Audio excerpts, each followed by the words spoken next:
Hello friends, in this video I'll tell you about density.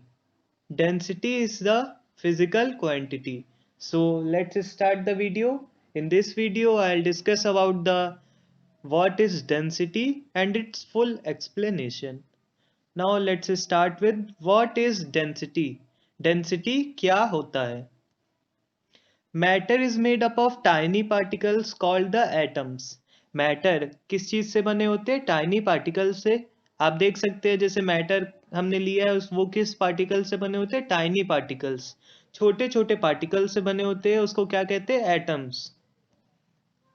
Density determines the amount of matter in an object और substance. Density क्या determine करती है, क्या बताती है कि उस ऑब्जेक्ट में कितना मैटर है, अमाउंट ऑफ मैटर कितना है. जैसे these are two objects, number 1 and number 2. In this object the particles are near, they are very near to each other, close to each other, and this the particles are somewhat apart. So इस दोनों में से density किसकी ज्यादा होगी? जो particles ज्यादा पास है, मतलब इसके पास ज्यादा अमाउंट ऑफ सब्सटेंस है और इस पार्टिकल के पास कम है. सो हम कह सकते हैं कि डेंसिटी क्या होती है? Amount of matter in an object और सब्सटेंस. किसी भी सब्सटेंस में कितना मैटर का अमाउंट है वो कैलकुलेट हम डेंसिटी उस डिटरमाइन करते हैं. Now what is density? Density क्या होती है उसकी डेफिनेशन देखते हैं. Density can be defined as the mass per unit volume of an object. Mass per unit volume. Density's formula is mass of the object upon volume of that object. Mass upon volume क्या होता है? Density. SI unit of mass is kilogram. We all know that the SI unit of mass is kilogram and the SI unit of volume is cubic meter. So by this we can calculate the SI unit of density. SI unit of mass is kg and volume is cubic meter. So mass upon volume is equal to kg per meter cube. So this is the SI unit of density, that is kg per meter cube. Now numerical on the density formula. Density formula पे हम लोग एक numerical देखते हैं. A block of metal occupies a volume of 10 cubic meter. एक block है metal का एक ब्लॉक है. जैसे हमने कोई भी एक मेटल का ब्लॉक ले लिया, इसका वॉल्यूम क्या है? 10 क्यूबिक मीटर है और वेट क्या है? 33.5 kg है. डेंसिटी फाइंड आउट करना है तो सॉल्यूशन देखते हैं. मास क्या है? 33.5 kg. वॉल्यूम क्या है? 10 क्यूबिक मीटर. क्वेश्चंस में ये सब गिवन है. तो हम लोग को अब क्या करना है? डेंसिटी का फॉर्मूला लगाना है. डेंसिटी का फॉर्मूला होता है mass upon volume. We will do the calculations now. Mass is 33.5 kg, volume is 10 cubic meter. We'll divide 33.5 upon 10. 33.5 को 10 से डिवाइड करेंगे तो क्या आएगा? 3.3 cubic meter और metre cube. This is the unit and this is the answer, 3.35 kg per meter cube. So we have solved the numericals. So let's go forward. Now how to measure density of an irregular solid. अब आपसे कहा गया है कि irregular solid का density आपको major करना है. तो irregular solid का डेंसिटी कैसे मेजर करेंगे उसके बारे में बताएंगे. We can use two devices to measure the density of irregular solids. दो डिवाइस हम लोग यूज कर सकते हैं. पहला है measuring cylinder. Measuring cylinder is the first device and the second one is Eureka can. Eureka can is another device to measure the density. So let's see a measuring cylinder. This device is called as measuring cylinder. Now let's see how to measure density using measuring cylinder. Measuring cylinder तो आपने देख लिया. अब ये देखते हैं कि measuring cylinder से हम लोग कैसे density measure करेंगे. First of all, we will fill the measuring cylinder with water. If we take this as a measuring cylinder, हम उसको इतना पानी भर देंगे, ठीक है। जैसे हमने यहाँ तक का पानी भर दिया इतने लेवल का, और लेवल था 20 millilitre. So we will note this 20 millilitre हमने नोट कर लिया। Again then we will note the level of water, 30 millilitre हमने नोट कर लिया। उसके बाद आफ्टर टाइंग अ थ्रेड, जो इरेगुलर ऑब्जेक्ट था उसमें हम थ्रेड टाई करेंगे लाइक दिस, और उस पानी में इमर्स कर देंगे। जितना पानी भरा हुआ था उसमें क्या किया हमने, इमर्स कर दिया उसको, ठीक है। द वाटर विल राइज, अब जो पानी था वो ऊपर आएगा, क्योंकि उसमें क्या चला गया है, एक ऑब्जेक्ट हमने ऐड कर दिया है, तो पानी का लेवल ऊपर आएगा। और जो लेवल अब रहेगा, न्यू लेवल हो जाएगा पानी का। पहले 30 मिलीलीटर था, अब न्यू लेवल क्या आ गया, 35 मिलीलीटर। तो हमने नोट कर लिया दोनों लेवल को। Now note the change in level, that is 35 minus 30। Change क्या हुआ, 35 minus 30 is equal to 5 millilitre. पहले 30 मिलीलीटर था, जब हमने उसमें वो इरेगुलर सॉलिड डाला, जैसे पत्थर डाला, तो 35 हो गया। तो डिफरेंस निकाला तो क्या आया, 5 मिलीलीटर। इसका मतलब ये हुआ कि वॉल्यूम क्या है उस पत्थर का, 5 मिलीलीटर है। 5 millilitre is the volume of the solid. Solid हम कुछ भी ले सकते हैं, इरेगुलर सॉलिड पत्थर ले सकते हैं और कुछ भी ले सकते हैं। Measure its weight and determine its density. अब वॉल्यूम हमें पता चल गई है, वेट हम लोग वेइंग मशीन से कैलकुलेट कर सकते हैं, और डेंसिटी क्या फॉर्मूले से निकलती है, मास अपॉन वॉल्यूम। मैंने आपको डेंसिटी निकालना बता ही दिया है। जब हम वॉल्यूम निकाल लेंगे तो डेंसिटी निकालना बहुत आसान हो जाता है। तो मेनली ये जो मेजरिंग सिलेंडर का कॉन्सेप्ट है, इससे हम लोग क्या निकालते हैं, किसी भी थिंग की वॉल्यूम निकालते हैं, और वॉल्यूम से हम लोग क्या निकाल लेते हैं, density. Now the second method I have told is Eureka can. This is the Eureka can. You can see this is called a spout. This part is called as spout. Okay. Now how to measure density using Eureka can. Eureka can को अब use करके आप density कैसे निकालेंगे ये बताऊंगा। First of all, we will fill the Eureka can completely till the level of spout. हम लोग स्पाउट के लेवल तक, दिस लेवल तक हम पूरा इसको पानी से फिल कर देंगे, इसी क्यूरेका कैन को। उसके बाद क्या करेंगे, द सॉलिड, जो हमने सॉलिड लिया था उसको उस लिक्विड में इमर्स कर देंगे पूरी तरह, और एक थ्रेड से उस सॉलिड को बांधेंगे और क्या कर देंगे, उस लिक्विड में इमर्स कर देंगे।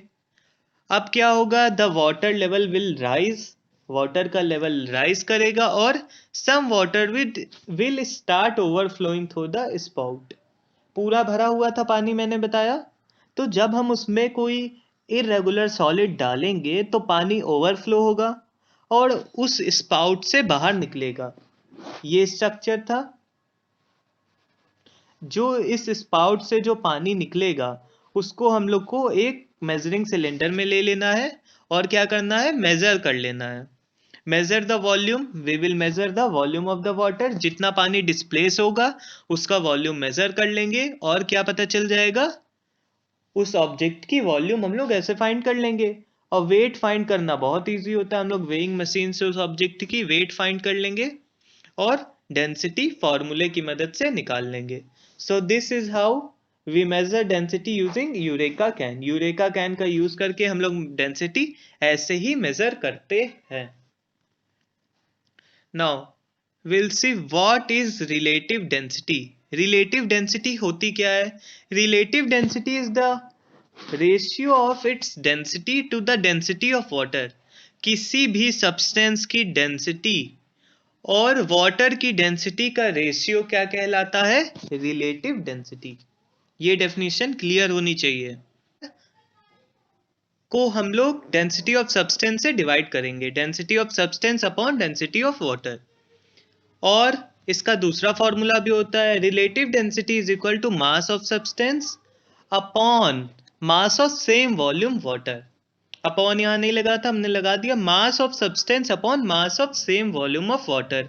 दो फॉर्मूला होता है, density of substance upon density of water, और mass of substance upon mass of same volume of water.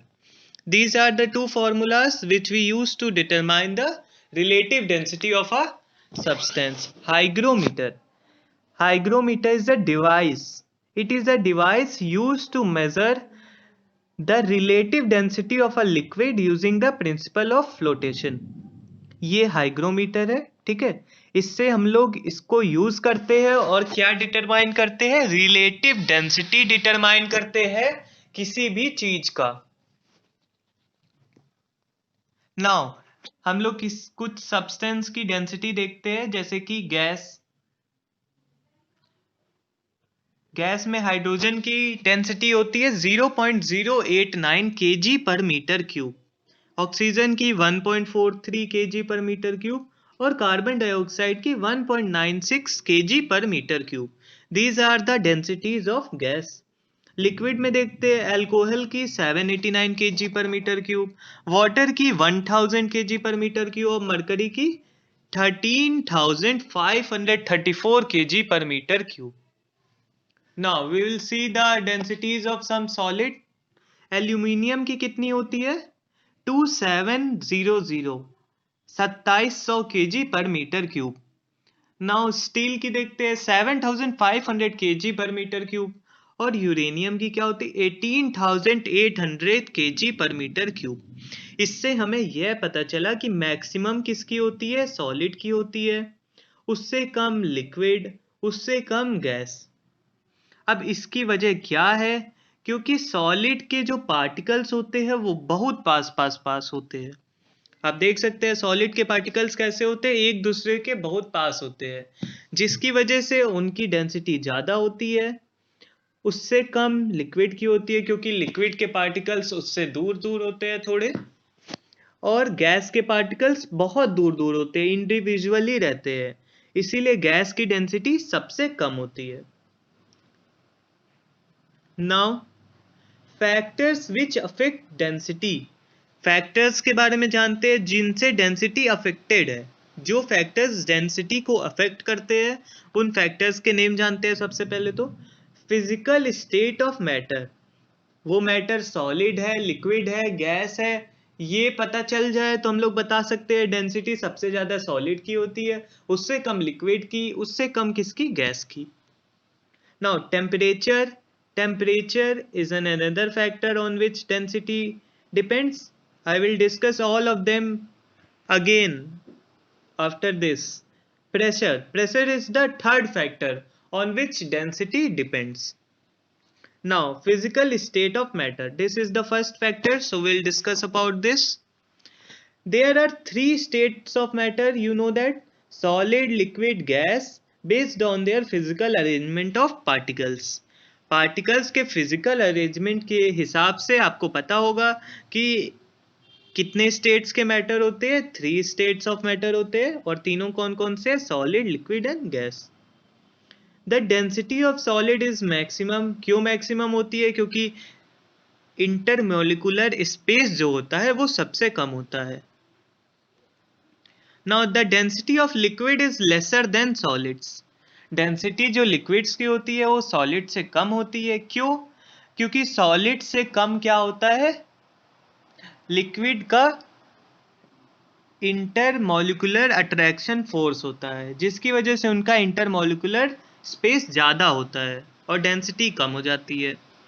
और गैस की डेंसिटी सबसे कम होती है क्योंकि गैस के पार्टिकल्स बहुत दूर दूर होते हैं एक दूसरे से, बहुत दूर दूर अकेले अकेले पार्टिकल्स होते हैं, इसलिए गैस की डेंसिटी सबसे कम होती है।